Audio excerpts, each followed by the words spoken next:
Think of the absolute quietest place you know. Like a library or reading room on a Sunday morning. Right, exactly. Or maybe a museum just 5 minutes before they close. And for over a century, that was basically the defining stereotype of the golf course. Oh, absolutely. Yeah. Hushed whispers, polite, muted clapping.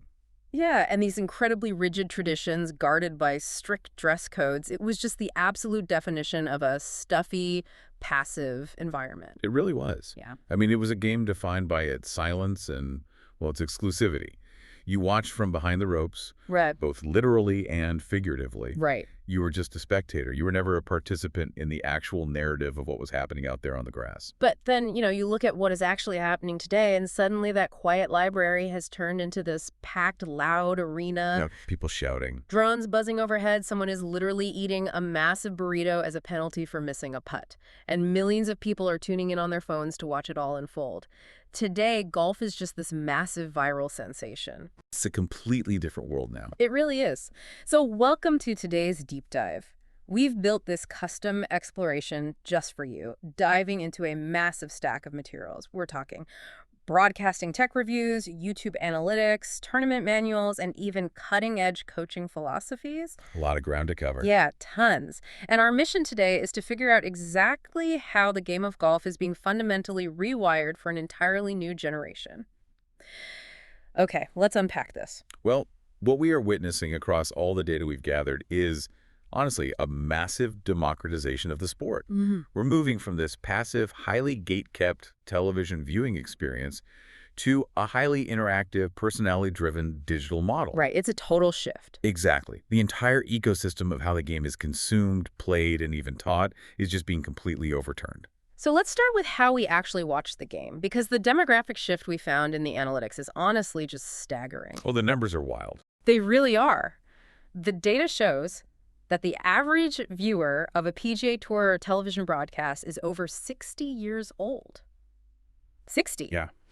Meanwhile, this new wave of YouTube golf has completely captured the highly coveted 18 to 32-year-old demographic. That is just a massive generational chasm. It is, and traditional television networks are, they're well aware of it. They aren't just taking it lying down. Right, they're fighting back. Yeah, they're scrambling for relevance. Yeah. And their primary weapon right now is heavy, highly sophisticated technology. For instance, if you look at modern PGA Tour broadcasts, they are now deploying multiple drones simultaneously. Wow, multiple drones at once. Yeah, and it's not just for pretty establishing shots of the clubhouse anymore. It actually allows them to show a tee shot from polar opposite perspectives. Okay, how does that work? So one drone gives you the traditional down-the-line angle from behind the golfer, but then a second drone literally picks up the tracer mid-flight to show you exactly where the ball is landing from the front. Which is incredibly cool visually, I will admit. And the tech reviews we looked at show they aren't stopping there. They've introduced something called drone AR smart tracing. Oh, the augmented reality stuff. Yeah, exactly. So instead of just that static white line following the ball, the trail actually changes color in midair based on the telemetry data. That's fascinating. Right. It glows green if it's tracking toward the short grass of the fairway, but it shifts to red the second it starts heading offline toward a hazard or the rough. It gives the viewer instant visual stakes. And they're even using real-time 3D weather modeling now. There's a fascinating breakdown of how they use this for Colin Morikawa at Pebble Beach. Oh, I saw that in the sources. Yeah, the broadcast actually generated a live 3D model right on the screen showing exactly how the wind was swirling and dropping right there on the 17th tee box. That is wild. Plus, they're utilizing shot-shape data to mathematically show a player's left to right or right to left shot preference based on, years of swing data. Yeah. If we connect this to the bigger picture, what the traditional broadcasts are doing is deploying these incredible data-rich visual tools to fight the inherent dead air of professional stroke play. Because it is a slow game. Exactly. Let's be honest, professional golf is slow. There's a lot of walking between shots. So the networks are trying to fill those massive gaps in action with flashy analytics. But while the technology is deeply impressive, they are still fundamentally missing the deep parasocial connection that younger audiences are craving. Wait, I want to pause on that term real quick. Parasocial connection. Yeah. You mean that psychological phenomenon where a viewer feels like they have a genuine one-sided friendship with the person on screen? Precisely. Traditional TV broadcasts present athletes as stoic, almost robotic perfectionists, The commentators whisper from a tower 200 yards away. Right, hushed tones. Yeah, the viewer is kept at a very deliberate distance. But YouTube creators, on the other hand, bring the viewer right into the passenger seat of the golf cart with them. Oh, totally. They're talking directly to the lens. They're complaining about their swing, making jokes. They prioritize relatability and a shared struggle over pristine, error-free golf. Which makes me wonder if all this shiny new broadcast tech from the networks is essentially just a Band-Aid. It could be. It feels a bit like, I don't know, putting neon underglow on a horse-drawn carriage. That's a great way to put it. You can add all the augmented reality graphics and 3D wind models you want to a 5-hour stroke play broadcast. But is the presentation really the problem? Or is the traditional hyper-serious format itself just losing its grip on the modern audience? That is the exact vulnerability that digital creators have exploited. And they aren't doing it by accident either. There is a highly calculated architecture to viral golf that traditional networks are just struggling to replicate. Let's look at their arsenal then. Because the creator strategies we reviewed show it's not just about turning on a smartphone and swinging a club. Not at all. On the hardware side, these creators aren't using massive TV production trucks or boom mics. They rely on compact, powerful gear that facilitates that intimacy we just talked about. Like, the DJI Osmo Pocket 3 is a massive favorite right now. And we need to explain why that specific camera matters so much. It has a 1-inch sensor and a built-in motorized gimbal. Okay, break that down for us. So the sensor gives the footage a cinematic depth of field, like blurring the background slightly. That elevates it way above standard cell phone video. But the gimbal is the real game changer. Because it stabilizes the shot. Exactly. Yeah. Have you ever tried filming your buddy walking down a fairway with just a phone? Mm-hmm. It's a shaky, unwatchable mess. Oh yeah, it makes you seasick. Right. The motorized stabilization allows creators to do these long, smooth walk-and-talk segments down the fairway. It physically mimics the sensation of walking right next to them. And they pair that with rugged action cameras like the GoPro Hero 13 Black for those unique close-up angles on the club face. And they use dual-channel wireless audio like the DJI Mic 2. The audio piece is crucial. It really is. It ensures crisp, isolated voice recording even when the wind is just howling, so you never miss a joke or a groan of frustration. Yeah. But the software side is where I was really blown away. There are apps like GolfCam that allow creators to auto-generate dynamic digital scorecards right on the screen. The editing breakdowns we reviewed show this single tool can cut post-production time by a massive 80%. 80% is huge for a weekly upload schedule. And of course, the desktop version of Shot Tracer Pro is used to create those video game-like ball flight lines. Right. But the gear is just the foundational layer. The psychology of viewer retention is where these creators are playing chess while traditional TV is playing checkers. I love that. They meticulously design the flow of their videos to manipulate the algorithm and just keep you watching. Right, and it starts before you even click. They use the curiosity gap in their titles and thumbnails. Oh yeah, the hook. They give you just enough information to make you wonder, like a thumbnail showing a ball near a water hazard with the title, "I made the biggest mistake of my life," but they hold back the outcome. So you have to click. Exactly. Your brain fundamentally needs to close that gap. And once you do, they hit you with a tightly edited 5 to 15-second hook right at the start. They know the algorithm is ruthless.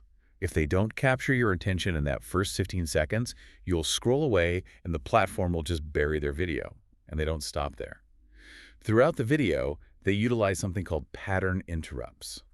Unpack that for me. What does a pattern interrupt actually do to the viewer's brain? So a pattern interrupt is a sudden change in the audio-visual stimuli. It could be a quick digital zoom on a player's face, a brief glitch effect, a change in background music, or even a specific sound cue like a whoosh or a ding when a stat pops up on screen. Oh. Human attention naturally wanes when staring at a static image. By injecting these micro-interruptions every 30 to 60 seconds, it forces the viewer's brain to subconsciously refocus. It acts as a literal reset button for your attention span. Wow. And looking at the heavyweights for 2025, you see this psychological formula perfected in very different ways. Absolutely. At number 1, you have Bryson DeChambeau. He mixes the superhuman, world-class professional skill with highly creative, gamified series like Breaking 50. Where he plays from the forward tees. Yeah, and brings on massive celebrities to try and shoot a phenomenally low score. One analyst actually compared his channel's structure to Saturday Night Live because of the rotating cast of huge guests and the sketch-like comedy. That's a great comparison. Then at number 2, you have Grant Horvat, who combines his own elite amateur skill with incredible behind-the-scenes access to pros like Scottie Scheffler and Rory McIlroy. What's fascinating here is how these top creators, along with wildly popular groups like the Bryan Bros and Bob Does Sports, they completely gamify the experience to lower the stakes of the golf itself and raise the stakes of the entertainment. Bob Does Sports leans heavily into high-stakes, non-monetary punishments. Like they'll do a brilliantly dumb challenge where the loser of a hole has to eat a massive heavy burrito mid-round. Wait, okay, I have to play devil's advocate here for a second. Go for it. You're telling me people would rather watch a guy slice a ball into the woods and then punish himself by eating a burrito than watch a pristine professional hit a mathematically perfect drive? Yes. Does that not devalue a centuries-old sport? I mean, to a purist, that sounds absurd. To a purist, maybe. But to the algorithm and to millions of viewers, it creates a vicarious thrill that the PGA Tour just can't offer. Because it's relatable. Exactly. The stakes on the tour are a multi-million-dollar purse, which most viewers just can't comprehend. The stakes in a YouTube challenge are physical discomfort, embarrassment, and pure comedy. Every single listener knows what it feels like to be full, tired, and frustrated. It's infinitely more relatable. Here's where it gets really interesting. If you look at the Break 75 narrative arc that so many of these creators use, it is essentially the classic hero's journey. Oh, for sure. The creator sets out on a quest to shoot under 75. They face trials, they stumble, they have moments of despair. I'm realizing it's almost exactly like a video game boss fight. Oh, that's a good way to look at it. The creator is this vulnerable, flawed protagonist that you are actively rooting for. When they chunk an iron shot into a bunker, you feel their pain because you've been in that exact bunker, metaphorically speaking. We all have. Yeah. That creates a vastly different, much deeper emotional investment than watching someone who never seems to make a mistake. That vulnerability is their greatest asset. You are investing in their personal journey, not just their athletic output. But to maintain that engagement over a 40-minute video, creators realized they couldn't just rely on personality. Right. They had to rewire the actual rules of the games they were playing on camera. Which perfectly explains why we had to pull tournament format manuals for this deep dive. Because the traditional backbone of golf is stroke play. Yeah. That's where every single shot you take over 18 holes counts toward a cumulative total. But from a content perspective, stroke play has a fatal flaw. A massive flaw. In stroke play, a single terrible hole can completely ruin a player's score for the entire day. Right. Imagine a creator is having a great round, and on the 9th hole, they hit 2 balls in the water and make a quadruple bogey. For a video narrative, that is a total disaster. Because the tension is gone. Instantly gone.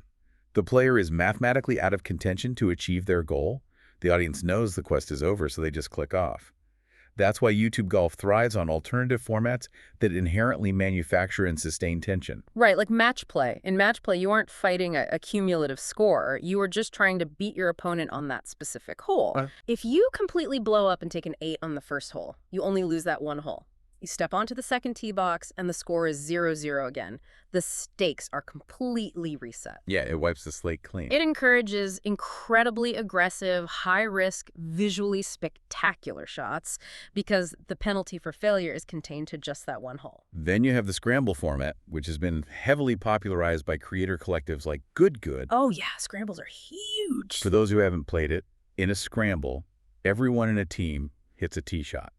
The team walks up, decides which of those drives is in the best position, and then everyone drops a ball and hits their second shot from that exact spot. And you just repeat that until it's in the hole. Yep, you repeat this until the ball's in the hole. It's brilliant for video for a few reasons. First, it keeps the pace of play incredibly fast. Very fast. Second, it ensures the overall quality of the golf being shown remains high, because you are almost always playing from the fairway, even if 3 out of 4 guys hit terrible tee shots. Right. Someone usually hits a good one. But maybe most importantly, it physically groups the creators together. Instead of everyone walking to their own scattered golf balls, they're all standing around the same spot, strategizing. It naturally fosters constant interaction, social banter, and camaraderie. The game theory behind these alternative formats is vital to understanding their success. Take a game like Bingo, Bango, Bongo. Love that name. It's great, right? It's a point-based system that rewards different types of skills regardless of your total strokes. You get a point for being the first to reach the green, a point for being closest to the pin once everyone is on the dance floor, and a point for being the first to hole out. Oh, I see. So even if you hit your drive into the trees, you might be the first to hit your approach shot, giving you a very real chance at a point. And Stableford is another format making a huge comeback. Hmm. It awards points based on your score relative to par on each hole. So a birdie gets you high points, a par gets you a little, but a double bogey just gets you 0. It actively rewards aggressive risk-taking, but it caps the penalty for a blow-up hole. You just get 0 points and move on. Exactly. These formats inherently manufacture what we call micro-narratives within a single round.